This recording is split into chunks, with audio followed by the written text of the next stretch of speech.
ಶ್ರೀರಾಮ್ ನೀವು ನೋಡ್ತಾ ಇದ್ದೀರಾ ಟಿವಿ ವಿಕ್ರಮ ನಾನು ಸೌಮ್ಯ ಸನಾತನಿ ನಮ್ಮ ಟಿವಿ ವಿಕ್ರಮದ ಎಲ್ಲಾ ಕಾರ್ಯಕ್ರಮಗಳ ನೋಟಿಫಿಕೇಶನ್ ನಿಮಗೆ ಸಿಗಬೇಕಂತ ಹೇಳಿದ್ರೆ ನಮ್ಮ ಟಿವಿ ವಿಕ್ರಮ ಚಾನೆಲ್ ಅನ್ನು ಸಬ್ಸ್ಕ್ರೈಬ್ ಮಾಡಿ ಹಾಗೆ ಬೆಲ್ ಬಟನ್ ಕ್ಲಿಕ್ ಮಾಡೋದನ್ನ ಖಂಡಿತ ಮರಿಬೇಡಿ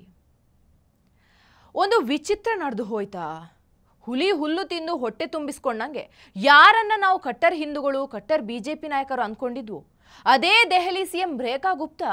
ವಿಚಿತ್ರವಾಗಿ ಆಗ್ಬಿಟ್ರಾ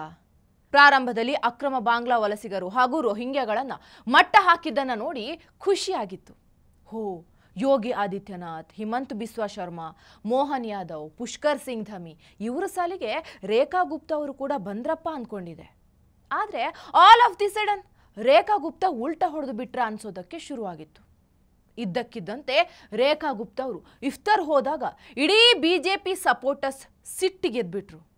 ಇದೇನಪ್ಪ ರೇಖಾ ಗುಪ್ತಾ ಸೆಕ್ಯುಲರ್ ಆದ್ರ ಅನ್ನೋ ಭಯ ಅವರಲ್ಲಿ ಕಂಡಿತ್ತು ನೊಬೆಲ್ ಪ್ರಶಸ್ತಿ ಗೆಲ್ಲುವ ಕ್ಯೂನಲ್ಲಿ ರೇಖಾ ಅವರು ನಿಂತ್ರ ಅನ್ನೋ ಪ್ರಶ್ನೆ ಕೂಡ ಅವರ ಬೆಂಬಲಿಗರಿಗೆ ಕಾಡಿತ್ತು ರೇಖಾ ಗುಪ್ತಾ ಹಾಗೂ ಪರ್ವೇಶ್ ವರ್ಮಾ ಇಬ್ರು ಇಫ್ತಾರ್ ಪಾರ್ಟಿ ಒಳಗೆ ಹೋದಾಗ ಅಲ್ಲಿಂದ ಬಹಳ ಫೋಟೋಗಳು ಹೊರಗೆ ಬಂದವು ಅದನ್ನು ಕಟ್ಟರ್ ಹಿಂದೂ ಕಾರ್ಯಕರ್ತರು ಸಹಿಸಿಕೊಳ್ಳಿಲ್ಲ ಆದರೆ ರೇಖಾ ಗುಪ್ತಾ ಅವರು ಬದಲಾಗಲಿಲ್ಲ ಅವರು ದೆಹಲಿಯ ಹಿಂದೂ ಮುಸ್ಲಿಂ ಎಲ್ಲರನ್ನ ಕೂಡ ಒಟ್ಟಾಗಿ ತೆಗೆದುಕೊಂಡು ಹೋಗುವ ಪ್ರಯತ್ನದಲ್ಲಿದ್ದಾರೆ ಅಷ್ಟೇ ಸಮಾಧಾನ ಭೇದ ದಂಡ ಈ ಅಸ್ತ್ರವನ್ನ ರೇಖಾ ಗುಪ್ತಾ ಅವರು ಬಳಸ್ತಾ ಇದ್ದಾರೆ ಅಷ್ಟೇ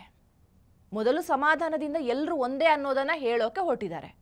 ಇದಕ್ಕೆ ಬಗ್ಲಿಲ್ಲ ಅಂದ್ರೆ ಮುಂದೆ ಇದ್ದೇ ಇದೆಯಲ್ವಾ ದಂಡ ಇದರ ನಡುವೆ ಒಂದು ಬಿಗ್ ಡೆವಲಪ್ಮೆಂಟ್ ದೆಹಲಿಯಲ್ಲಿ ನಡೆದಿದೆ ಈಗ ದೆಹಲಿ ಸರ್ಕಾರ ಗೋರಕ್ಷಣೆಗಾಗಿ ಕ್ರಮವನ್ನು ಕೈಗೊಂಡಿದೆ ಅದಕ್ಕೆ ತಯಾರಿ ಕೂಡ ನಡೀತಾ ಇದೆ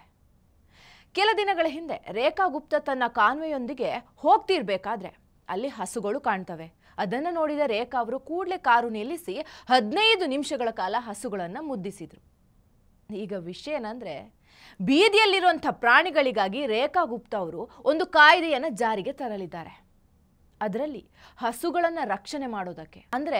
ಈ ಅಕ್ರಮವಾಗಿ ಹಸುವನ್ನು ವ್ಯಾಪಾರ ಮಾಡೋರಿಂದ ರಕ್ಷಿಸಿ ಅದಕ್ಕೊಂದು ಆಶ್ರಯ ಕಲ್ಪಿಸುವ ಯೋಜನೆ ತರೋದಕ್ಕೆ ದೆಹಲಿ ಸರ್ಕಾರ ಯೋಚನೆ ಮಾಡ್ತಾ ಇದೆ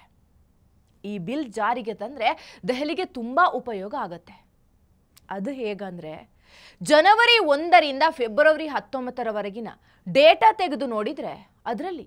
ಬೀದಿ ಪ್ರಾಣಿಗಳಿಂದ ವಾಹನದ ಸಂಚಾರಕ್ಕೆ ತೊಂದರೆ ಆಗಿದ್ದು ಅಥವಾ ಅವುಗಳಿಂದ ಅಪಘಾತಗಳು ನಡೆದಿದ್ದು ಸಾಕಷ್ಟಿದೆ ಕೇವಲ 1.5 ತಿಂಗಳಲ್ಲಿ 25,000 ಕರೆಗಳು ಇದೇ ಸಲುವಾಗಿ ಬಂದಿದೆ ಇದರಲ್ಲೇ ಗೊತ್ತಾಗುತ್ತೆ ರಸ್ತೆ ಬದಿಗಳಲ್ಲಿ ಹಸುಗಳು ಎಷ್ಟೊಂದು ಸಮಸ್ಯೆ ಎದುರಿಸ್ತಾ ಇದೆ ಅಂತ ಅವುಗಳು ಓಡಾಡೋದ್ರಿಂದ ಅಲ್ಲಿನ ವಾಹನ ಸವಾರರಿಗೂ ಕೂಡ ಎಷ್ಟು ಪ್ರಾಬ್ಲಮ್ ಆಗ್ತಿದೆ ಅಂತ ಇದನ್ನ ಕಂಟ್ರೋಲ್ ಮಾಡಿ ಹಸುಗಳನ್ನು ರಕ್ಷಣೆ ಮಾಡೋದು ರೇಖಾ ಗುಪ್ತಾ ಅವರ ಆಲೋಚನೆ ಕಳೆದ 10 ವರ್ಷದಲ್ಲಿ ಅಂದರೆ ಕೇಜ್ರಿವಾಲ್ ಸರ್ಕಾರದಲ್ಲಿ ದೆಹಲಿಯಲ್ಲಿ ಗೋರಕ್ಷಣೆ ಹಾಗೂ ಗೋವಿನ ಅಭಿವೃದ್ಧಿಗಾಗಿ 1 ರೂಪಾಯಿ ಕೂಡ ಖರ್ಚು ಮಾಡಲಿಲ್ಲ ರಾಷ್ಟ್ರೀಯ ರಾಜಧಾನಿ ಯಾವ ಪರಿಸ್ಥಿತಿಯಲ್ಲಿದೆ ಅಂದರೆ 1.5 ತಿಂಗಳಲ್ಲಿ 25,000 ಕರೆಗಳು ಈ ರೀತಿ ಹಸು ಹಾಗೂ ಬೀದಿ ಪ್ರಾಣಿಗಳ ಸಲುವಾಗಿ ಬಂದಿದೆ ಅಂದರೆ ಲೆಕ್ಕ ಹಾಕಿ ಸರ್ಕಾರ ಎಷ್ಟೊಂದು ಕೇರ್ಲೆಸ್ ಆಗಿತ್ತು ಅಂತ ಇದರ ಜೊತೆಗೆ ದೆಹಲಿಯ ಅತಿ ದೊಡ್ಡ ಸಮಸ್ಯೆ ಟ್ರಾಫಿಕ್ ಕಿರಿಕಿರಿ ಬೇರೆ ಆದರೆ ಈಗ ರೇಖಾ ಗುಪ್ತಾ ಅವರ ಸರ್ಕಾರ ದೆಹಲಿಯಲ್ಲಿ ಗೋವುಗಳ ರಕ್ಷಣೆಗಾಗಿ ಹಾಗೆ ಹೊಸ ಆಶ್ರಯಗಳನ್ನು ನಿರ್ಮಿಸೋದಕ್ಕೆ 40 ಕೋಟಿಯನ್ನು ಬಿಡುಗಡೆ ಮಾಡಿದೆ ಇದು ಅಖಿಲೇಶ್ ಯಾದವ್ಗೂ ಒಂದು ಮೆಸೇಜ್ ಕೊಟ್ಟ ಹಾಗೆ ಆಯಿತು ರೀಸೆಂಟಾಗಿ ಯೋಗಿಜಿ ವಿರುದ್ಧ ಮಾತನಾಡುವಾಗ ಹಸುವನ್ನು ಅವಮಾನಿಸಿದ್ರು ಈಗ ಈ ಕಾಯ್ದೆ ಬಂದರೆ ಕೇಜ್ರಿವಾಲ್ ಹಾಗೂ ಅಖಿಲೇಶ್ ಇಬ್ಬರಿಗೂ ಪಾಠ ಕಲಿಸಿದ ಹಾಗೆ ಆಗುತ್ತೆ ಈ ದೇಶದಲ್ಲಿ ಸನಾತನ ಧರ್ಮದಲ್ಲಿ ಹಸುವನ್ನ ತಾಯಿ ಅಂತ ನಂಬ್ತೇವೆ ಅದನ್ನು ಪೂಜಿಸಲಾಗುತ್ತೆ ಆದರೆ ಇದೇ ತಾಯಿ ದಾರಿ ದಾರಿಯಲ್ಲಿ ಕಸದ ರಾಶಿಗಳಲ್ಲಿ ಆಹಾರವನ್ನು ಹುಡುಕೋದನ್ನು ನೋಡ್ತಾ ಇದ್ರೆ ತುಂಬ ನೋವಾಗುತ್ತೆ ಇದನ್ನ ತಡೆಯೋದಕ್ಕೆ ರೇಖಾ ಗುಪ್ತಾ ಮುಂದಾದ್ರೆ ಅದಕ್ಕಿಂತ ಖುಷಿ ಇನ್ನೊಂದೇನಿದೆ ಒಂದು ಹೆಂಗರುಳ ಕೈಗೆ ಆಡಳಿತ ಸಿಕ್ಕಿದ್ರೆ ಇದೆಲ್ಲ ಸಾಧ್ಯ ಆಗೋದು ಹಾಗಂತ ದೀದಿಯಂತಹ ಹೆಣ್ಣಿನ ಕೈಗೆ ಸಿಕ್ಕಿದ್ರೆ ಪ್ರಯೋಜನ ಇಲ್ಲ ಭಾರತದಲ್ಲಿ ದೆಹಲಿ ಅಷ್ಟೇ ಅಲ್ಲದೆ ಸಂಪೂರ್ಣ ಭಾರತದಲ್ಲಿ ಹಸುವನ್ನು ಮೇಯೋದಕ್ಕೆ ಅಂತ ಹೊರಗಡೆ ಬಿಡಲಾಗತ್ತೆ ಹಳ್ಳಿ ಆದರೆ ಏನೂ ತೊಂದರೆ ಇಲ್ಲ ಆದರೆ ದೆಹಲಿ ಅಂತ ಸಿಟಿಯಲ್ಲಿ ಇದು ಸಮಸ್ಯೆ ನಮ್ಮಲ್ಲಿ ಇನ್ನೊಂದು ದುರಂತ ಏನಂದ್ರೆ ಬಹುಸಂಖ್ಯಾತ ಹಿಂದೂಗಳಿದ್ದೇವೆ ಗೋವನ್ನ ಮಾತೆ ಅಂತೀವಿ ಆದರೆ ಯಾರು ಕೂಡ ಗೋಶಾಲೆ ಮೇಲೆ ಇನ್ವೆಸ್ಟ್ ಮಾಡೋದಿಲ್ಲ. ನಾವುಗಳೇ ಹಾಗೆ ಅಲ್ವೇ? ಭಗತ್ ಸಿಂಗ್ ಅಂತಹ ಸ್ವಾತಂತ್ರ್ಯ ಹೋರಾಟಗಾರ ಇರಬೇಕು, ಆದರೆ ನಮ್ಮ ಮನೆಯಲ್ಲಿ ಇರಬಾರ್ದು ಅನ್ನೋರು ನಾವು. ಹಾಗೆ ಕೆಲಸ ಮಾಡಬೇಕು, ಮಾಡಿದರೆ ಸರ್ಕಾರ ಮಾಡಬೇಕು, ಇಲ್ಲ ಅಂದರೆ ಬೇರೆ ಯಾರಾದರೂ ಮಾಡಬೇಕು, ನಮ್ಗ್ಯಾಕೆ ಊರ ಉಸಾಬರಿ ಅನ್ನೋರೇ ಜಾಸ್ತಿ. ಈ ಮನಸ್ಥಿತಿ ಬದಲಾದರೆ ಅಷ್ಟೇ ದೇಶ ಬದಲಾಗೋದು. ಸಿಟಿಗಳಲ್ಲಿ ಗೋವನ್ನು ರಸ್ತೆಗೆ ಬಿಡಬೇಡಿ, ಮೇಯೋದಕ್ಕೆ ಅಂತಲೇ ಜಾಗ ಮಾಡಿ. ಆಗ ಯಾರು ಬಂದು ಗೋ ಕಳ್ಳತನ ಮಾಡ್ತಾರೆ ನೋಡೋಣ,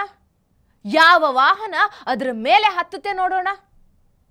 ಬದಲಾವಣೆ ಕೇವಲ ಸರ್ಕಾರದಿಂದ ಅಷ್ಟೇ ಅಲ್ಲ, ನಮ್ಮಿಂದಲೂ ಆಗಬೇಕು.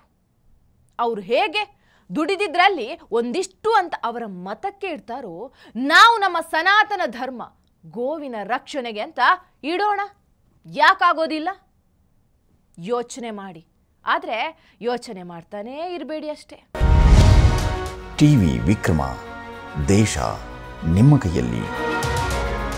ಈ ಕಾರ್ಯಕ್ರಮ ನಿಮಗೆ ಇಷ್ಟ ಆಗಿದ್ದಲ್ಲಿ ಲೈಕ್, ಶೇರ್ ಹಾಗೂ ಕಮೆಂಟ್ ಮಾಡಿ. ಟಿವಿ ವಿಕ್ರಮದ ಕಾರ್ಯಕ್ರಮಗಳನ್ನು ನಿರಂತರವಾಗಿ ವೀಕ್ಷಿಸಲು ಸಬ್ಸ್ಕ್ರೈಬ್ ಮಾಡಿ, ಬೆಲ್ ಐಕನ್ ಒತ್ತಿ.